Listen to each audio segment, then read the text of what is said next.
लोकसभा चुनावों के लिए बड़ा लक्ष्य तय करने के बाद भाजपा अपनी ताकत तो बढ़ा रही है। नए और पुराने सहयोगी दलों के साथ लाकर एनडीए को भी मजबूत करने में जुटी है। इससे वह विपक्ष की ताकत और चुनौती दोनों को ही कमजोर भी कर रही है। नीतीश कुमार के साथ आने के बाद भाजपा रालोद, अकाली दल और शिवसेना उद्धव गुट के संपर्क में है। रालोद का साथ आना तय हो चुका है, लेकिन अन्य दलों के कुछ मुद्दों पर पेच फंसे हुए हैं। भाजपा के बड़े लक्ष्य के लिए राजग का विस्तार बेहद जरूरी है और वह पुराने गिले शिकवे के बजाय राजनीतिक हानि लाभ को देखते हुए काम कर रही है। नीतीश कुमार भाजपा के पुराने सहयोगी रहे थे और वह वापस लौट आए। अब वह अपने और पुराने सहयोगियों की वापसी का रास्ता भी खोल रही है।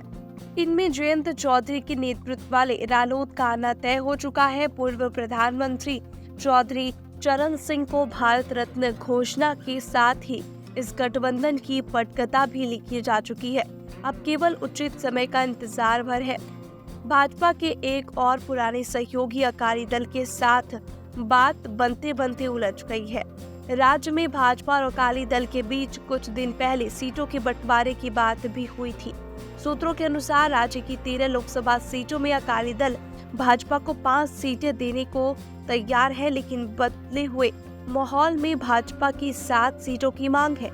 दोनों यह भी जानते हैं कि अलग अलग लड़ने पर दोनों को ही ज्यादा नुकसान हो सकता है, लेकिन किसान आंदोलन ने पेच फंसा दिया। सूत्रों के अनुसार भाजपा का एक वर्ग मानता है कि मौजूदा किसान आंदोलन की चिंगारी को भड़काने में अकाली दल की है। किसान वोट बैंक होने से अकाली दल खुद को भी इस आंदोलन से दूर नहीं कर पा रहे। ऐसे में अगर जल्द ही किसान आंदोलन का हल नहीं निकला तो दोनों दलों को साथ आने में दिक्कत होगी। हालांकि अभी भी दोनों तरफ से संवाद जारी है, क्योंकि पंजाब में कांग्रेस और आम आदमी पार्टी के बीच गठबंधन की संभावनाएं लगभग समाप्त हो गई है। ऐसे में भाजपा की कोशिश अकाली दल के साथ आकर वोटों के बंटवारे में बड़ा लाभ लेने की है।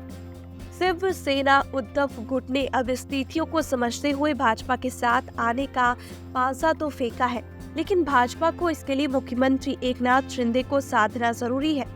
सूत्रों के अनुसार भाजपा शिंदे ने नाम पर कोई समझौता नहीं करेगी। साथ ही उद्धव को अब शिंदे और अजित पवार से कम सीटों पर समझौता करना होगा।